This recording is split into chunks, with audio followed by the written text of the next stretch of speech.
Olá! Hoje vamos embarcar numa grande viagem ao passado. Uma história cheia de coragem, enganos e, claro, descobertas incríveis. Vamos perceber como a França, que andava à procura de ouro e de glória, acabou por deixar uma marca que dura até hoje na América do Norte. Pois é, alguma vez se fez esta pergunta? Por que é que há sítios no Canadá e nos Estados Unidos onde se fala francês? A resposta não é assim tão simples. Na verdade, é uma aventura com quase 500 anos que começou com navios a arriscar tudo para cruzar um oceano desconhecido. É essa a história que vamos desvendar agora. Para começarmos a perceber isto, temos de viajar no tempo até ao século XVI. Nessa altura, a Europa era um campo de batalha de ambições. As grandes nações estavam numa autêntica corrida para ver quem conseguia o maior império. E claro, a França não ia ficar só a ver. Mas o que é que levava estas pessoas a arriscar tanto? Bem, os objetivos eram gigantescos. Primeiro, encontrar um caminho mais rápido para as riquezas da Ásia. Segundo, claro, encontrar ouro e todo o tipo de tesouros.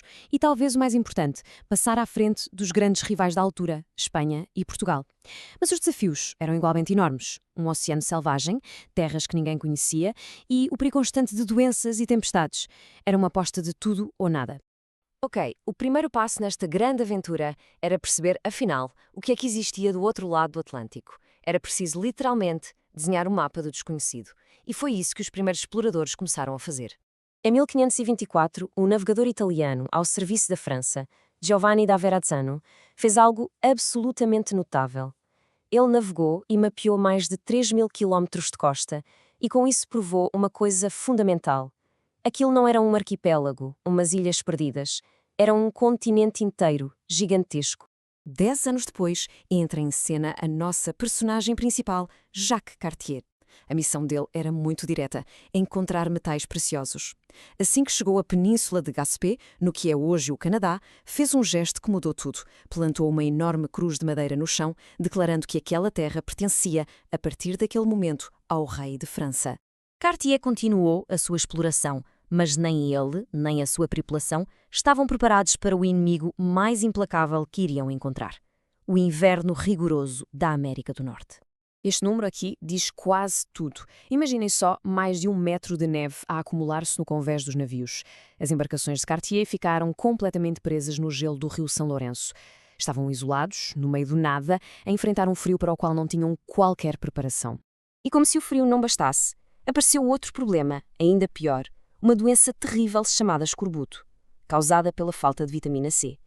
Os sintomas eram horríveis: fraqueza extrema, os dentes começavam a cair, as gengivas apodreciam. A morte parecia ser o destino certo para quase todos. Quando a situação parecia completamente desesperada, a salvação veio de quem realmente conhecia aquela terra: os povos indígenas. Eles mostraram a Cartier um remédio tradicional. Era um chá, muito simples, feito com a casca e as agulhas de uma árvore local, o cedro. Ora, esta bebida estava carregada de vitamina C. Foi um verdadeiro milagre. Salvou a tripulação da morte certa. A tripulação sobreviveu ao inverno, é verdade, mas a missão principal, que era encontrar ouro, continuava por cumprir, e foi essa busca que levou a um dos maiores enganos da história e, ao mesmo tempo, a uma descoberta que mudaria para sempre o destino da colónia. Numa das suas viagens, os homens de Cartier finalmente encontraram aquilo que tanto procuravam: rochas que brilhavam, que pareciam sem dúvida ser ouro e diamantes. A euforia deve ter sido total. Encheram barris com as pedras e voltaram para a França, certos de que estavam prestes a ficar imensamente ricos. Só que a desilusão foi tão grande quanto a euforia inicial. Quando as pedras foram analisadas em França, o verdito foi brutal. Não eram diamantes, era apenas quartzo. E o ouro? Bem, era pirita, um mineral sem valor nenhum, também conhecido como o ouro dos tolos. O embaraço foi tão grande que a coroa francesa simplesmente desistiu de explorar a região durante décadas. E foi aqui que aconteceu a grande reviravolta. Se a busca por ouro foi um fracasso total, os franceses acabaram por descobrir o verdadeiro tesouro daquela terra: as peles de castor. Na Europa, os chapéus feitos com pelo de castor eram o último grito da moda e valiam uma fortuna. De repente, a França tinha encontrado a sua mina de ouro, só que era feita de pelos. Com esta nova fonte de riqueza garantida, a estratégia francesa mudou completamente. Já não se tratava de fazer viagens rápidas para procurar tesouros, mas sim de construir algo permanente. A nova França estava prestes a nascer.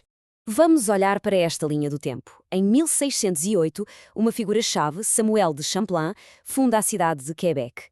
Era o sítio perfeito para controlar todo o comércio de peles. E quase 80 anos depois, outro explorador, Lacey, fez uma viagem épica pelo rio Mississippi e reivindicou para a França um território absolutamente gigantesco, a que chamou Louisiana, em homenagem ao rei Luís XIV. Então, qual foi o segredo para conseguirem explorar um território tão vasto e selvagem? A palavra-chave foi adaptação. Eles aprenderam com os povos indígenas a usar canoas leves, perfeitas para navegar nos rios, e a sobreviver na floresta. E, mais importante, fizeram alianças. Criaram uma rede de postos de troca que se estendia por milhares e milhares de quilómetros pelo interior do continente. Toda esta história de séculos de exploração, comércio e conflitos não ficou apenas nos livros. As suas marcas estão em todo o lado na América do Norte. Basta saber onde procurar. O legado mais óbvio está nos nomes que ainda hoje se usam. Montreal, por exemplo, vem de Mont-Royal, o nome que Cartier deu a um monte local. O estado da Louisiana, claro, em honra do rei Luís. E cidades como Detroit ou St. Louis são tudo ecos desta presença francesa. E claro, chegamos à língua. Voltamos à nossa pergunta do início. A razão pela qual o francês continua a ser a língua oficial no Quebec, no Canadá, é o resultado direto da fundação da Nova França por homens como Champlain. A história sobrevive através da cultura e da língua das pessoas. E isto deixa-nos a pensar. A história não está só nos museus ou nos livros. Está escrita nos mapas, nos nomes das nossas cidades e das nossas ruas. Cada nome pode esconder uma história de aventura, um erro de cálculo ou uma grande descoberta. Que outras histórias estarão escondidas nos nomes dos sítios que nos rodeiam?